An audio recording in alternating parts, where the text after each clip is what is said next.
Hi అండి, welcome to మన తెలుగింటి రుచులు.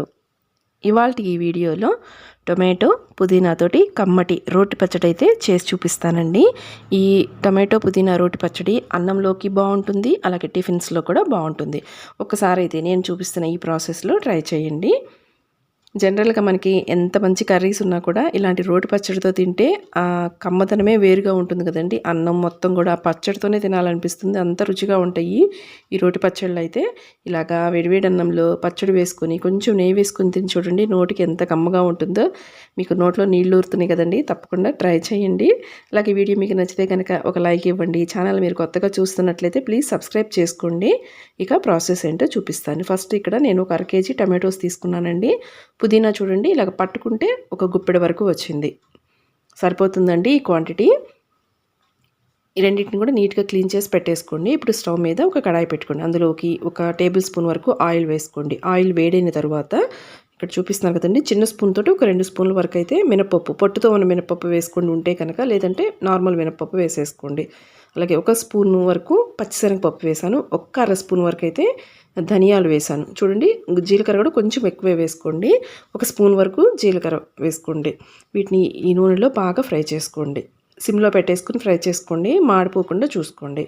ఇవి మనకి బాగా వేగినాయి అంటే మంచి స్మెల్ అనేది వస్తుందండి. ఇలాగ బాగా ఫ్రై అయిన తర్వాత వీటిని ఒక గిన్నెలోకి తీసేసుకొని పక్కన పెట్టేసుకోండి. నెక్స్ట్ అదే ఆయిల్లోకి క్లీన్ చేసి పెట్టుకున్న ఈ పుదీనా వేసేసుకోండి. పుదీనా కూడా మనకి లో ఫ్లేమ్లోనే ఫ్రై చేసుకోవాలండి. జస్ట్ 1 నిమిషంలోనే చక్కగా మనకి మగ్గిపోతుందండి.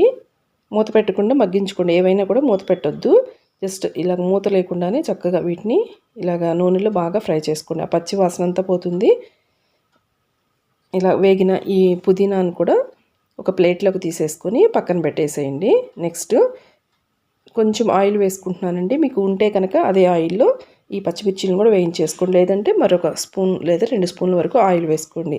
అలాగే పచ్చిమిర్చి చూడండి ఇలాగ తుంపి వేసుకోండి, లేదంటే మనకి అవి పేలుతాయండి ఆయిల్లో వేగేటప్పుడు.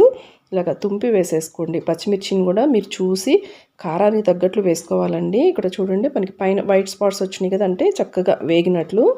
పచ్చిమిర్చిని కూడా లో ఫ్లేమ్లో పెట్టుకొని వేయించేసుకోండి. అలాగే కారానికి తగ్గట్లుగా పచ్చిమిర్చి వేసుకోండి. పచ్చడికి ఎప్పుడైనా కొంచెం కారం స్పైసీగానే ఉంటేనే ఆ పచ్చడి రుచి అనేది బాగుంటుంది. ఇప్పుడు ఇందులోకి మరొక 1/2 టేబుల్ స్పూన్ వరకు అయితే ఆయిల్ వేసాను. ఆయిల్ కూడా వేడైన తర్వాత ఇప్పుడు ఇందులోకి కట్ చేసి పెట్టుకున్న ఈ టమాటో ముక్కలు వేసేసుకోండి. టమాటోలు బాగా పండినవి తీసుకోండి. ఇలాగ టమాటోలు వేగే టైంలోనే ఈ పచ్చడికి సరిపడా సాల్ట్ వేసుకోండి. అలాగే కొంచెం పసుపు, జస్ట్ మనకి కలర్ కోసమే వేస్తున్నాను, వద్దనుకుంటే స్కిప్ చేసేయొచ్చండి. ఇలాగ సాల్ట్ వేసేసుకొని లో టు మీడియం ఫ్లేమ్లో పెట్టేసుకొని మగ్గించుకోవాలి. మూత పెట్టొద్దండి, టమాటోస్ మగ్గేటప్పుడు కూడా మూత లేకుండా చక్కగా ఫ్రై చేసుకోండి. మనకి అవి ఫ్రై అయినట్లుగా టేస్ట్ రావాలి, ఉడికినట్లుగా ఉండకూడదు. ఇప్పుడు చింతపండు వేస్తున్నాను కదా నేను, కొంచెం చింతపండు వేసుకోండి. టమాటోస్ కొంచెం పులుపు ఉంటాయి, కానీ కొంచెం చింతపండు వేసుకుంటే పచ్చడి రుచి బాగుంటుంది. ఇలాగ టమాటోలు కూడా బాగా మగ్గిన తర్వాత స్టవ్ ఆఫ్ చేసి కొంచెం చల్లారనివ్వండి. ఇలా కొంచెం చల్లారిన తర్వాత మీకు ఉంటే కనుక ఇలాగ చక్కగా రోట్లో నూరేసుకోండి, లేదంటే మిక్సీ జార్లో వేసేసుకోండి. మిక్సీ జార్లో వేసేటప్పుడు కూడా సేమ్ ఇదే ప్రాసెస్లో వేసుకోండి. అంటే ఫస్ట్ ఈ మనం వేయించుకున్న ఈ పప్పులు ఉన్నాయి కదండి, వీటిని దంచుకోండి. ఇలా చక్కగా కొంచెం మనకి లైట్గా అక్కడక్కడ పలుకున్నా కూడా బాగుంటుంది టేస్ట్, తినేటప్పుడు పంటికి తగులుతూ. ఇలా బాగా కొంచెం మనకి ఈ పప్పులన్నిటిని కూడా దంచుకున్న తర్వాత ఇప్పుడు ఇందులోకి వెల్లుల్లి రెబ్బలు చూడండి ఒక 7-8 వరకు ఉంటాయండి, చిన్న సైజువి కదా, ఒక 8 వరకు వేసాను. అలాగే వేయించి పెట్టుకున్న పుదీనా అలాగే పచ్చిమిర్చిలు కూడా వేసుకుంటున్నాను. ఇలా వేసుకొని వీటిని కూడా బాగా కొంచెం మెత్తగా దంచేసుకోండి.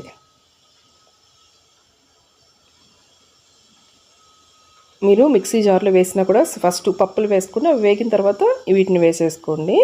లాస్ట్లో టమాటో వేసుకుంటున్నాను. ఇలాగా టమాటోస్ వేసుకొని బాగా దంచుకోవాలండి. ఇవి దంచే టైంలో అయితే మీరు రోట్లో చేస్తున్నారనుకోండి, కొంచెం మనకి పైకి చిందుతుందండి, కొంచెం ఎక్కువ లూజ్గా ఉంటుంది కదా ఈ టమాటో.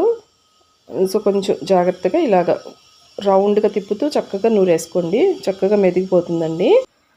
టమాటో మనకి బాగా మెదిగిన తర్వాత అయితే మీకు ఇష్టం ఉంటే కనుక ఒక మీడియం సైజు ఉల్లిపాయ ఉంటుంది కదండి, ఉల్లిపాయ తీసుకొని కచ్చాపచ్చాక దంచేసుకోండి లాస్ట్లో.